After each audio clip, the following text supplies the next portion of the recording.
Welcome to Sound Asleep Stories, where we weave tales of adventure and fantasy to lull you into a peaceful slumber. For tonight's story, we continue with Anya, Torsten, and Elara as they embark on a challenging journey to the stone city of Markarth. As the band continues to unravel the tension, they encounter both physical and ethereal dangers, evil ever present, working its way through the city. So, settle in, get comfortable, and let the soothing sounds of our story carry you away to the land of dreams. Don't forget to like, subscribe, and leave a comment below telling us what you thought of the story. Sweet dreams.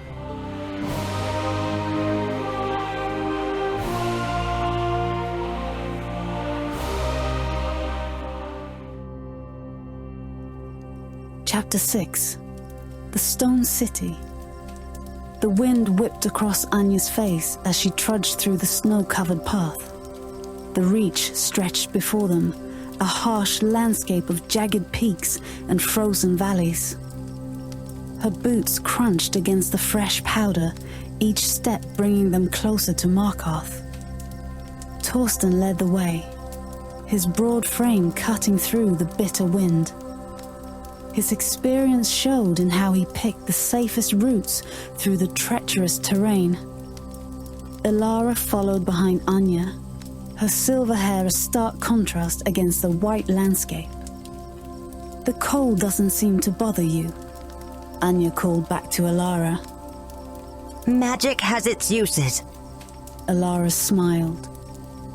A shimmer of energy rippled around her form. The path narrowed as they wound their way through a rocky pass.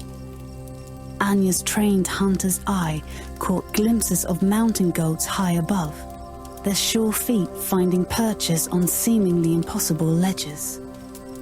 A break in the clouds revealed their destination in the distance. Markarth rose from the mountainside like a giant staircase, its ancient dwarven architecture gleaming dully in the weak sunlight. Metal and stone merged seamlessly, a testament to the skill of its long-vanished builders. Impressive, isn't it? Torsten paused to catch his breath. The Dwemer knew how to build things to last. Anya shifted her weight, studying the impossible angles of Markarth's architecture. Questions burned in her mind about these mysterious builders. The Dwemer. Who were they? She traced the intricate patterns etched into a nearby boulder. Weathered remnants of an ancient road marker. Elara's eyes lit up. The Deep Folk, as some called them.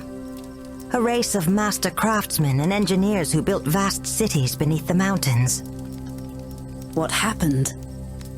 Anya brushed snow from her bow, keeping her hands busy as she listened. Vanished. Torsten's voice carried the weight of old legends. Every single one of them disappeared in a single moment during the Battle of Red Mountain, left nothing but their cities and machines behind. Not entirely true. Elara stepped closer, her robes swishing against the snow. They left their knowledge scattered throughout their ruins. Their mastery over steam, mechanics, and what some might call magic, though they'd never have called it that, was unmatched. The Dwemer created machines that still function after thousands of years. Elara gestured toward Markarth. Living metal guardians, powered by souls trapped in gems. None ever returned?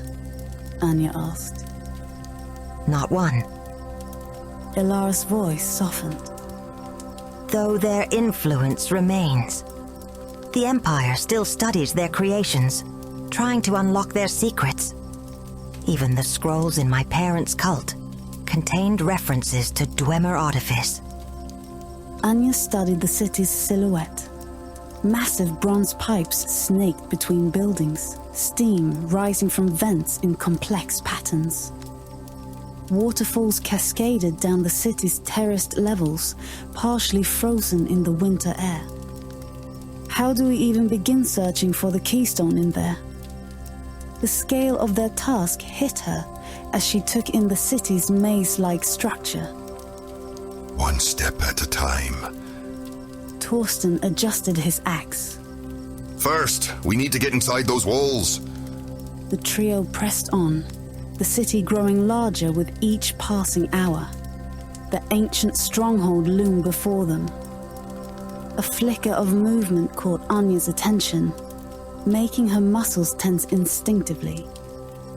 Her fingers tightened around her bow, the familiar grip of ancient pine offering little comfort as 6 figures emerged from behind the lichen-covered rocks ahead. Their weapons glinted dully in the weak winter light. Crude axes and rusted blades that spoke of desperation rather than craft. She shifted her stance ever so slightly, positioning herself to draw an arrow in one fluid motion if needed. A scarred man with a rusty sword stepped forward. His gaze locked onto Torsten's ornate axe. Hand over your weapons, and we'll let you pass. These weren't frost trolls or Draugr, just men, lowly bandits. Her arrow found its place against the bowstring. Step aside. Torsten's voice carried the weight of years of command.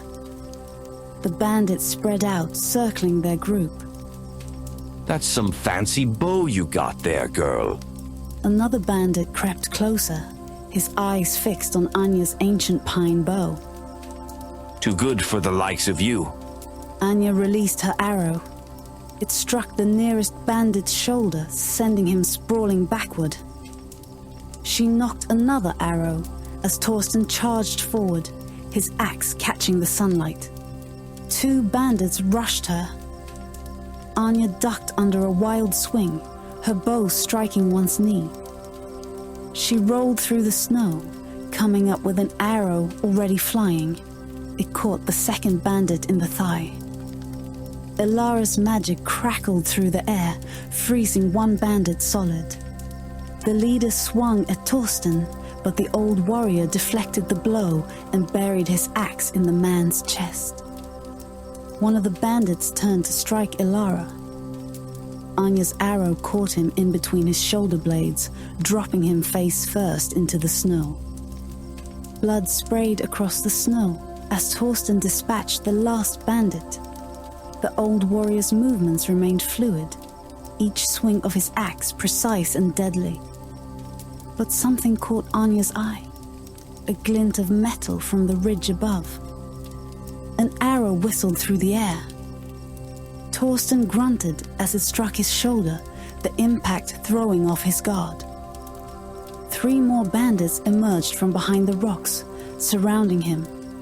Anya's heart pounded. The archer on the ridge drew another arrow. Her bow sang. The bandit archer tumbled from his perch, her arrow finding his neck. But the remaining bandits pressed their advantage, forcing Torsten to one knee. Torsten blocked a sword strike with his axe handle, but the wounded shoulder slowed him. A second bandit's blade opened a gash across his back. Anya's fingers flew, knocking and loosing arrows in rapid succession. One bandit fell, clutching his throat. Another staggered back as her arrow pierced his arm. Blue light flashed beside her. Elara's spell caught the third bandit, ice crystals spreading across his body. He froze mid-swing, becoming a macabre statue. Anya rushed forward, driving dagger into the last bandit's gut. As he doubled over, she grabbed his hair and slammed her knee into his face. Bone crunched. He collapsed. Torsten! She knelt beside her mentor. Blood stained the snow beneath him. Just a scratch. He pressed a hand against his shoulder, wincing. Elara approached with measured steps, her robes rustling in the wind as pale blue light danced between her slender fingers. The healing magic cast ethereal shadows across her silver hair. Hold still, she commanded.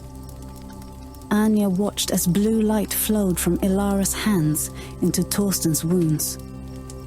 Her mentor's face remained stoic, but she caught the slight twitch in his jaw that betrayed his pain. The arrow lay broken in the snow beside them, its shaft stained crimson. The bleeding has slowed, but this is beyond my power to fully heal. Ilara's hands trembled as the glow faded. The arrow was poisoned. I've contained it, but he needs proper rest. Anya scanned the mountainside. The winter sun hung low on the horizon, painting the snow in shades of amber. Though Markarth's walls beckoned in the distance, they'd never make it before nightfall. Not with Torsten in this condition. There's a low cluster of pine trees about half a mile east, Anya pointed out. It's not much, but it'll keep us away from the wind. Torsten pushed himself up, but his legs buckled. Anya caught his arm, bearing his weight. Save your strength. She positioned herself under his uninjured shoulder. Ilara, there might be more. Watch our backs. Together they made slow progress through the deepening snow. Torsten's breathing grew labored, and fresh blood seeped through his furs despite Ilara's magic. Anya felt every stumble, every hesitation in his steps. The man who'd taught her to hunt, to survive, now leaned on her like a wounded animal. There! Through the dense pine branches, Anya spotted a natural hollow carved into the mountainside. The rocky overhang created a sheltered alcove, its entrance partially hidden by a curtain of snow-laden branches. She noted the defensive advantages. The solid rock wall at their backs would prevent ambush, while the thick pines obscured them from view of the main path. A fallen log blocked part of the entrance, creating a natural windbreak. The ground beneath the overhang remained relatively dry, protected from the snow by the stone above. Pine needles carpeted the earth, offering insulation from the frozen ground. The hollow stretched deep enough to fit their small group with room for a fire, yet remained shallow enough to avoid any unwanted cave-dwelling creatures. The entrance faced away from the prevailing wind, and a small natural chimney in the rock would draw smoke up without creating a visible signal to passing bandits. Her keen eyes picked out patches of dry kindling tucked against the rock face, preserved from the snow and wind. A scatter of old bones suggested this spot had served as a hunter's rest before, though long enough ago to put her mind at ease about current occupants. The dense pine branches would muffle sound and hide any firelight, while still allowing them to keep watch on the path below. A small stream trickled nearby, partially frozen, but still flowing enough to provide water. Anya helped Torsten inside, while Ilara gathered dry kindling. Ilara knelt beside Torsten, her magic flickering to life once more.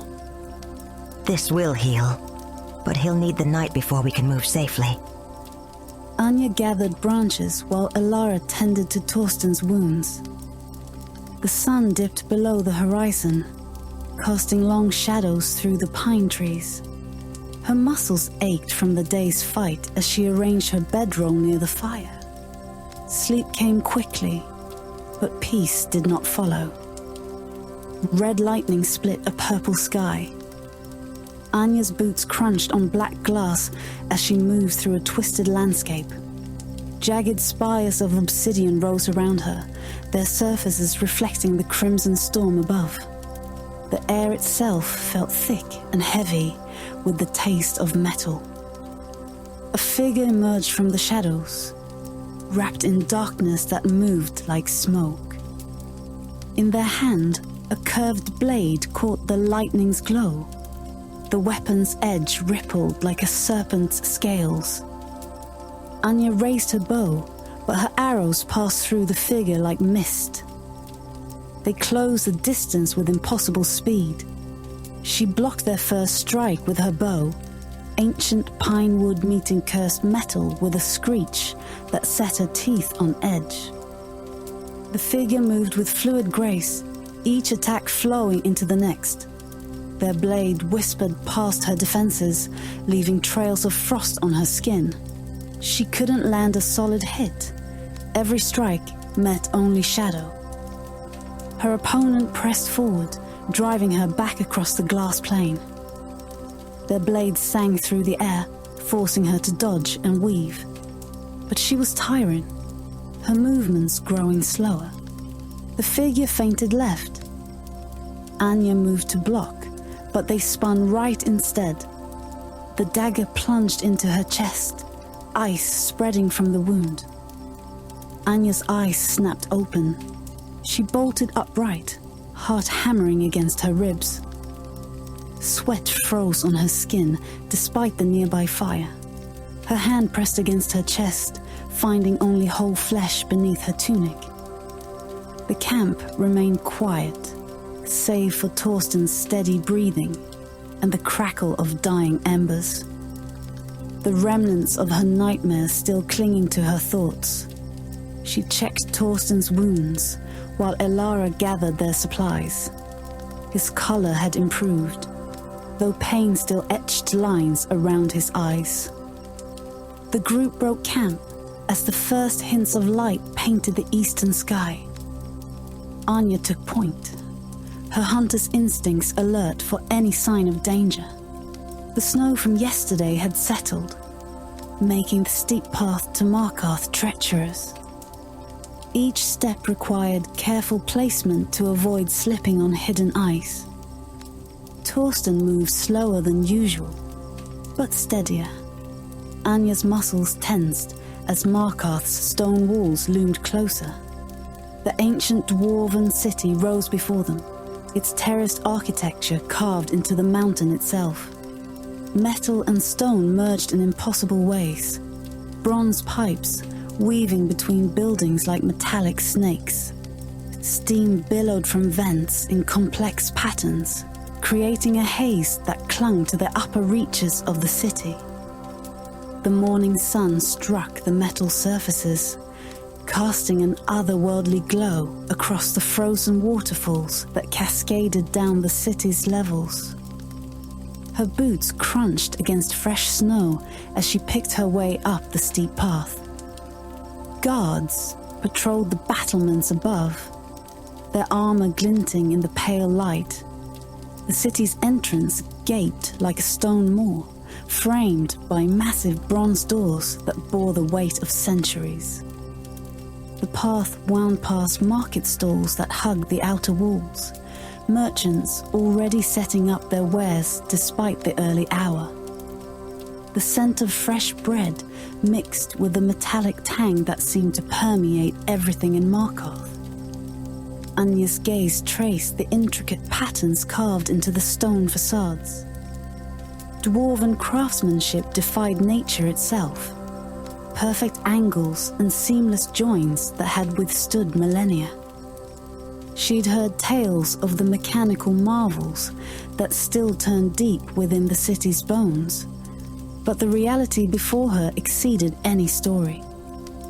Water thundered down through channels carved into the rock, powering ancient mechanisms that continued their eternal work.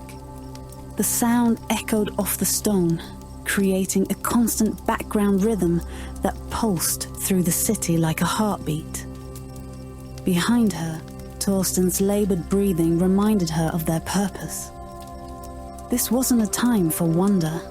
Somewhere in this maze of stone and metal lay the keystone they sought. The city's secrets pressed down on her, heavy as the mountain itself.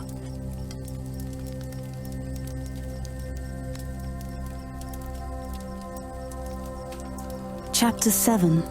Into the Depths.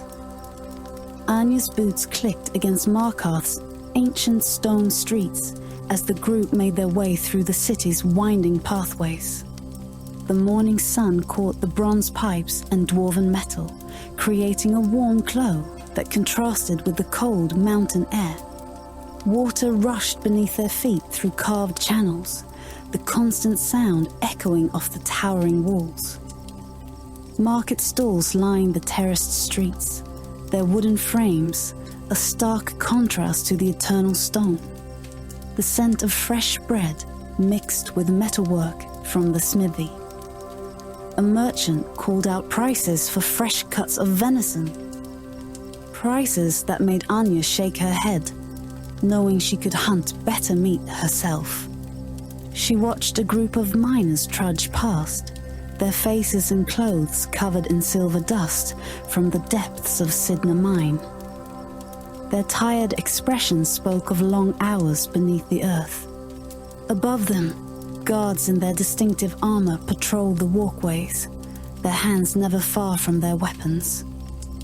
Children darted between market stalls, weaving through the crowd with practiced ease. Their laughter bounced off the stone walls, a reminder of life continuing despite the darkness they pursued. An old woman swept her doorstep, pausing to exchange gossip with her neighbor about the latest scandal at the temple. The sun climbed higher, casting shorter shadows across the steppe city. Anya's gaze drifted to the intricate metalwork that seemed to be everywhere, in the railings, the doors, even the decorative elements that adorned the buildings. The Dwemer's craft survived. A priest passed by, his robes brushing the stone as he climbed the steps toward the Hall of the Dead. The smell of cooking meat drifted from the Silver Blood Inn, making Anya's stomach growl. She hadn't eaten since their meager breakfast at camp. Her gaze lingered on the Silver Blood Inn's weathered sign, its metal surface catching the late morning light. We need information. Torsten pressed a hand against his wounded shoulder. Taverns breed loose tongues. The Silver Blood Inn. Ilara's lip curled. Named for the family that owns half this city. Their coin runs deep, but their hearts run shallow. You know this place. Anya shifted her bow to a less obvious position. I knew it long ago. The names change, but greed remains constant in Markarth. My magic drained me. Ilara smoothed her blue robes. Food would help restore my strength. Anya's stomach growled in agreement. She pulled a coin purse from her belt, weighing it. Enough for a meal and maybe some answers. Then it's settled. Torsten pushed open the heavy door. Warmth and noise washed over them as they entered. The inn's stone walls trapped the heat from the central fire pit. Smoke curled up toward the ceiling, carrying the aroma of spitted meat and fresh bread.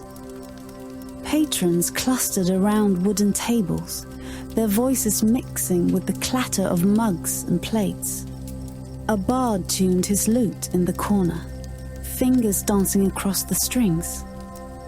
Their innkeeper, a burly Nord with hard eyes, watched them from behind the counter as he wiped a mug with a cloth that had seen better days. The warmth from the hearth drove the mountain chill from her bones. She guided Torsten to a table near the fire, noting how he favored his wounded shoulder. 3 bowls of venison stew. Anya placed coins on the counter. And mead. The innkeeper's thick arms crossed his chest. That'll be extra for the elf. Anya dropped more coins. The man swept them up without a word. Steam rose from the wooden bowls as they ate. The stew was decent, though not as good as what she could make from fresh-caught game. Still, the heat and sustenance brought color back to Torsten's face. Out from the corner of her eye, 3 men huddled in the shadows of a far table, their faces hidden beneath dark hoods. Something about their stillness set her instincts on edge. They weren't drinking or eating, just watching. Ilara stiffened beside her. The high elf spoon froze halfway to her mouth. "What is it?" Anya whispered. The one on the left. Ilara's voice barely carried over the inn's noise. When he reached for his cup, I saw the brand. Anya's hand drifted to her bow. The same mark my parents bore. Ilara's fingers trembled against her bowl. The hooded figures remained motionless, but Anya felt their attention like a physical weight. One shifted, and she caught a glimpse of scarred flesh beneath his sleeve. A serpentine symbol burned into his skin. The hooded figures rose as one, their movements fluid. They left coins on the table and headed for the door without a backward glance. Anya's muscles tensed, ready to spring into action. Wait. Ilara gripped her arm. Let them clear the door first. The moment the cultist disappeared, Anya and Ilara rushed to the window. Through the warped glass, they watched the dark shapes weave through the crowd, heading deeper into the city. They're moving toward the western quarter. Ilara's fingers traced symbols in the air. I can mask our presence, but we must stay close. Torsten? Anya glanced at her mentor. I'll manage. He pushed himself up from the table, jaw clenched against the pain. Ilara's hands glowed with a subtle blue light. The air around them shimmered, and Anya felt a strange sensation wash over her skin, like spiderwebs brushing against her face. The spell will bend light around us, Ilara whispered. We won't be invisible, but people's eyes will slide past without noticing. They slipped out of the inn and into Markarth's crowded streets. Anya matched her steps to the flow of people, remembering her training, how to move without drawing attention, how to blend. Markarth closed in around her, so different from the open wilderness. But as she tracked the cultists through the crowded streets, she realized the city had its own rhythm, like a living, breathing thing. The market square pulsed with activity, people flowing like streams around merchant stalls. Just as deer created paths through the forest, the citizens of Markarth carved their own trails through the maze of streets and stairs.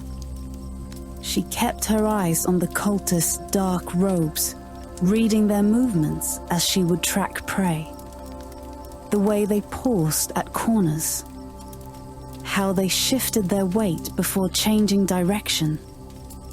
These were the same tells animals gave before bolting or charging. The streets narrowed as they descended deeper into the city. Here, the crowds thinned, and shadows stretched longer between the towering stone buildings. Anya's feet found the quieter spots automatically, avoiding loose stones and puddles, just as she would dodge twigs and leaves in the forest. A cart rattled past, and she pressed against the wall, using the noise to mask their footsteps. The cultists turned down an alley, and Anya noted how they moved with purpose now, like wolves who'd caught a scent. The city's layout might have confused others, but Anya saw it clearly. Just as she could read the lay of the land in the wild, she recognized the patterns here. How the streets followed the natural contours of the mountain. How the shadows marked the time as surely as the sun's position over the forest. The cultists turned down a narrow alley between two towering Dwemer buildings. Steam from nearby pipes cast the passage in a perpetual haze. Anya pressed close to the wall, feeling the ancient stone's coolness through her furs. The sound of their quarry's footsteps echoed off the metal and stone. The cultists halted abruptly. Anya's heart jumped into her throat as one of them turned, scanning the alley. She pressed herself flat against the wall, willing her breath to slow. Torsten's wound made his breathing ragged, too loud in the narrow space. Did you hear that? The cultist's voice carried through the steam. Heavy footsteps approached their position. Ilara's spell might bend light, but it wouldn't stop them from bumping into the cultists. Anya spotted a recessed doorway and pulled Torsten into it. Ilara squeezed in beside them. The cultist passed within arm's reach. His hood turned left, then right. The brand on his arm glowed faintly in the gloom. Sweat trickled down Anya's neck as she held her breath. A pipe above them creaked. The cultist's hand began to race towards Anya, fingers brushing her fur cloak. She froze. Hurry up! Another cultist called from ahead. The searching cultist withdrew his hand and gave an irritated grunt. He turned and rejoined his companions. They waited until the footsteps faded before releasing their breath. Torsten's shoulders shook with silent laughter. "What's so funny?" Anya whispered. Reminded me of that time we hid from that bear in the hollow tree. He grinned through his pain. Anya crept forward, following the cultist's path through the steam-filled passage. The alley opened into a vast chamber carved deep into the mountain. Ancient Dwemer pillars stretched into darkness above. The air grew thick with the scent of hot metal and oil. The cultists joined a larger group gathered around a massive vault door. The door's surface gleamed with intricate Dwemer metalwork, its brass face scarred by fresh cuts. Two cultists worked with strange tools that sparked and hissed against the metal. They've nearly breached it. Ilara breathed. Her words barely carried over the grinding of metal. Anya counted 8 cultists total. Their hoods were thrown back now, revealing faces marked with the same brand she'd spotted in the tavern. They worked in shifts, trading places at the door when their arms tired. A section of the vault's surface glowed red-hot. One cultist poured water over the metal, sending up clouds of steam. Through the haze, Anya spotted deep grooves carved into the door's face. The cuts formed an almost complete circle. Torsten pointed to scattered bedrolls and supplies stacked against the wall. Look, they've made camp here. Empty food containers and worn tools littered the ground. Weeks of work evident in the debris. Whatever lay behind that door, they'd devoted considerable time to reaching it. The grinding stopped. The cultists stepped back, examining their work. The circle they'd cut was complete, except for a small section at the bottom. One of them reached for a final cutting tool. The keystone must be inside. We have to... A loud crack echoed through the chamber. The cultist froze, then scrambled back as the weakened section of door groaned under its own weight. Metal screamed against metal as the vault door teetered, then crashed to the ground with a thunderous boom that shook dust from the ancient pillars. The sound echoed through the chamber, bouncing off stone walls until it faded into whispers. The cultists raised their fists in a brief celebration, a moment of triumph that felt wrong against their cold expressions. Their voices carried none of the warmth or joy Anya associated with victory. Just hollow sounds that died as quickly as they began. 6 of the hooded figures filed into the darkness beyond the vault, their movements mechanical almost. The remaining 2 cultists turned to their camp, gathering supplies. One positioned himself near the entrance, hands clasped behind his back as he surveyed the chamber. Anya's fingers itched for her bow. From their hidden position behind a fallen pillar, she could easily take down the guard with a single shot. But Torsten's hand on her shoulder kept her still. The guard's eyes swept past their position, unseeing thanks to Ilara's magic. The second cultist methodically rolled sleeping bags and packed provisions into neat bundles. His movements were precise, like a predator cleaning its den. Nothing was left to chance. No trace would remain of their presence. Anya watched as he gathered scattered tools, wrapping them in oiled cloth to muffle their clinking. The guard remained motionless except for his head, turning in measured intervals to scan the chamber. Anya crept forward, each step calculated. The vault's gaping maw stretched before them, darkness pooling beyond the twisted metal door. Her boots found silent purchase on the stone floor, muscle memory from countless hunts guiding her movements. Torsten's labored breathing scratched at her ears. His wound slowed him, but he pressed on, axe ready. Ilara's spell still cloaked them, the air shimmering like heat waves rising from summer rocks.